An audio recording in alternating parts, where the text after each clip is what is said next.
पिछली वीडियो में हमने भारतीय गायिकाओं में बेजोड़ लता मंगेशकर के अभ्यास के परीक्षा उपयोगी 2 प्रश्न किए थे। अब हम आगे प्रश्न कर रहे हैं। प्रश्न नंबर 3। प्रश्न नंबर 3 है, लता ने करुण रस के गानों के साथ न्याय नहीं किया। कह रहे हैं कि लता ने करुण रस के गाने बढ़िया तरीके से नहीं गाए, ये कहना चाह रहा है। जबकि श्रृंगार परक गाने वे बड़ी उत्कटता से गाती है। जो श्रृंगार परक गाने हैं ना, कहते वो बड़ी तन्मयता से गाती है, बड़ी मस्त होकर गाती है। इस कथन से आप कहाँ तक सहमत? ये कह रहे हैं कि लता ने जो करुण रस के गाने ने वो बढ़िया तरीके से नहीं गाए और श्रृंगार परक गाने बढ़िया तरीके से गाए। क्या आप कहाँ तक सहमत है? क्या आप ऐसे एग्री है? आप कहोगे कि इस कथन से पूरी तरह मैं सहमत नहीं हूँ। मैं सहमत नहीं हूँ, ये बात जो आरोप लगाया गया है। लता जी ने हर तरह के गीत बड़े लगन से गाए। करुण रस के गानों को भी उन्होंने बड़ी सफलतापूर्वक गाया है। ये कहे कि करुण रस का गाना नहीं गाया, कहना बड़ा सफलतापूर्वक गाया है। यहाँ इस बात को भी ध्यान में रखा जाना चाहिए कि लता ने संगीत जो निर्देशक है ना, उसके कहने पर ही अधिकांश गीतों को ऊंची पट्टी में गाया। यानी कि लता ने अपनी मर्जी से नहीं गाया, संगीत निर्देशक ने जैसा उसको कहा उसी के कहने से ऊंची पट्टी में गाया है। इसमें लता जी का कोई दोष नहीं।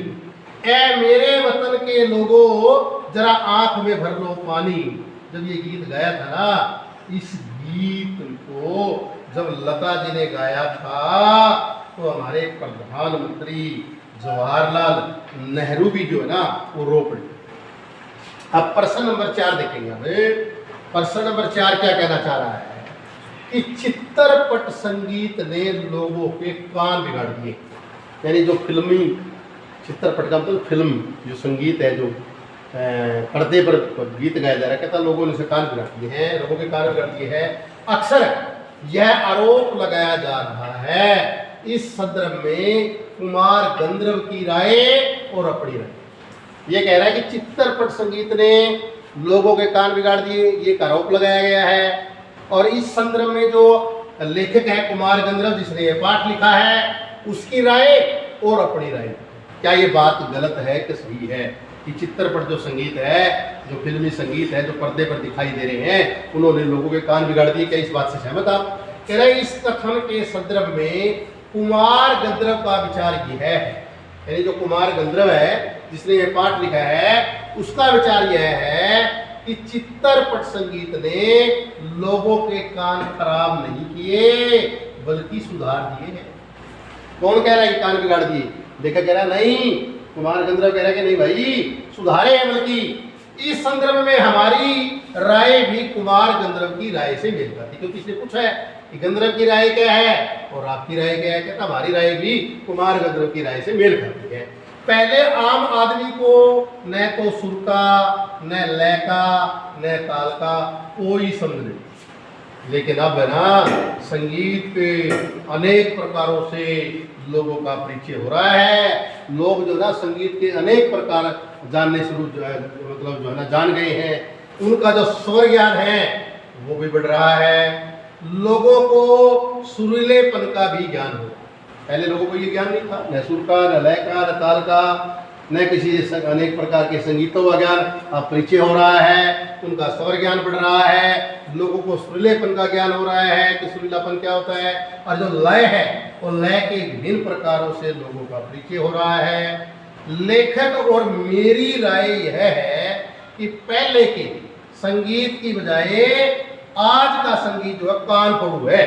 पहले का संगीत कान फोड़ू नहीं था, कान को फोड़ रहा है, वो कान सुन नहीं रहा, जिसे लगातार ज्यादा समय तक नहीं सुना जा सकता है। आज का जो गीत है वो लगातार जो है नहीं सुना जा सकता है। प्रश्न नंबर 5 को देखेंगे हम। प्रश्न नंबर 5 कह रहा है एक तो शास्त्रीय और एक चित्रपट, यानी शास्त्रीय एवं चित्रपट दोनों तरह के संगीतों के महत्व का आधार क्या हो। एक तरफ तो शास्त्रीय गीत है, एक तरफ जो है चित्रपट गीत है, उनका आधार क्या होगा?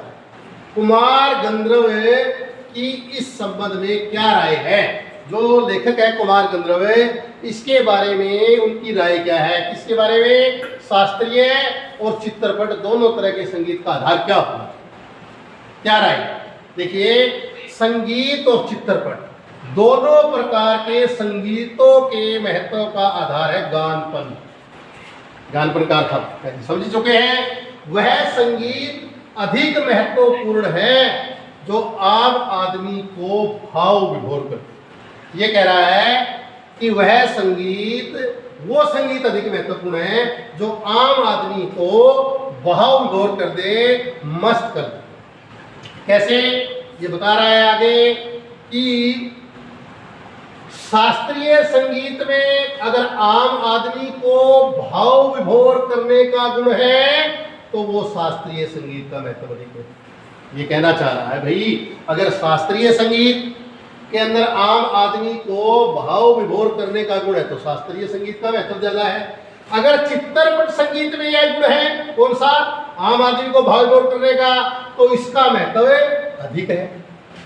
इस संबंध में हमारी राय भी कुमार गंधर्व से मिलती जुलती है। आज का युग जो है भागा दौड़ी, तनाव व परेशानियों का युग है, जब मनुष्य इनके कारण थक जाता है तो संगीत ऐसी दवा है जिससे वह अपनी जो है ना सारी थकावट जो है अपनी सारी थकान मिटाता है। उस समय वह सुरीला और आनंद विभोर कर देने वाला संगीत ही सुनना चाहता है। ये तो बिल्कुल फैक्ट बात है कि जब आदमी थक जाता है तो कौन सा संगीत सुनेगा, वो सुरीला और आनंद विभोर वाला जो है सुनेगा। आगे प्रश्न नंबर 6 देख रहे हैं हम। प्रश्न नंबर 6 है कि लता के चित्तरपट गायन से आम आदमी के संगीत विषयक ज्ञान में क्या परिवर्तन आया। कहता है ये लता का जो चित्तरपट गीत है और आम आदमी का जो संगीत के विषय में जो ज्ञान था उसमें क्या बदलाव आया। लता के चित्तरपट गीत सुन करके आम आदमी के संगीत के विषय में क्या परिवर्तन आया, क्या बदलाव।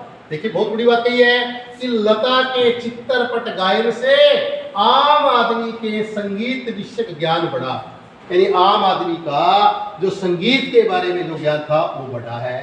संगीत के अनेक प्रकारों से उसका परिचय हुआ है, यानी ये पहले पढ़ चुके हम।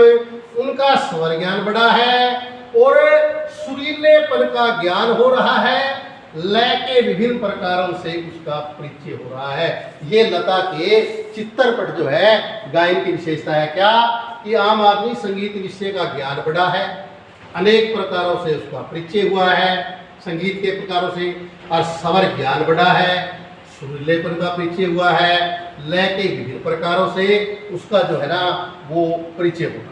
अब प्रश्न नंबर 7 देखेंगे। प्रश्न नंबर 7 देखिएगा। लेखक के अनुसार शास्त्रीय संगीत और चित्तरपट संगीत की तुलना क्यों नहीं हो सकती। ये कह रहा है एक तरफ तो शास्त्रीय संगीत है, एक तरफ चित्रपट संगीत है, उसकी तुलना क्यों नहीं हो सकती। वे अलग अलग कैसे हैं। देखिए शास्त्रीय संगीत और चित्रपट संगीत की तुलना जो है ना कभी नहीं हो सकती। क्यों? क्योंकि जो शास्त्रीय संगीत है ना उसके ताल गंभीर होते हैं और वो एक ठहरा हुआ सा संगीत। जो शास्त्रीय संगीत है उसके ताल गंभीर होते हैं, नोट करने की बात है, और वो गीत ठहरा हुआ है। जबकि चित्रपट का जो संगीत है ना वो अवस्था की तालों का अधिक प्रयोग किया जाता है। अवस्था की ताल, संगीत के अंदर अवस्था है उसकी तालों का अधिक प्रयोग किया जाता है। दूसरा, शास्त्रीय संगीत के ताल शुद्ध होते हैं, गंभीर होते हैं। गंभीर तो पढ़ लिए, एक तो शुद्ध भी होते हैं साथ में गंभीर होते हैं।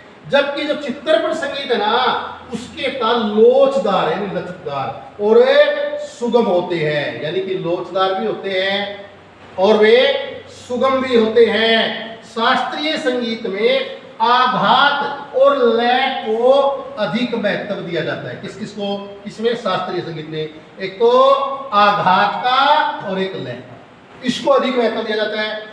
जबकि चित्रपट संगीत में लोच, सुगमता आदि पर अधिक बल दिया जाता है। इसका एक पॉइंट और है आगे बहुत ही आसान कि जबकि अधिक में, तो जबकि जो चित्रपट संगीत में ना लोच, सुगमता आदि पर अधिक बल दिया जाता है। एक पॉइंट और है, चित्रपट संगीत में आधे तालों का उपयोग किया जाता है। ये पॉइंट मैन है कि चित्रपट संगीत में आधे तालों का उपयोग किया जाता है, जबकि शास्त्रीय संगीत में ना पूरे तालों का उपयोग होता है।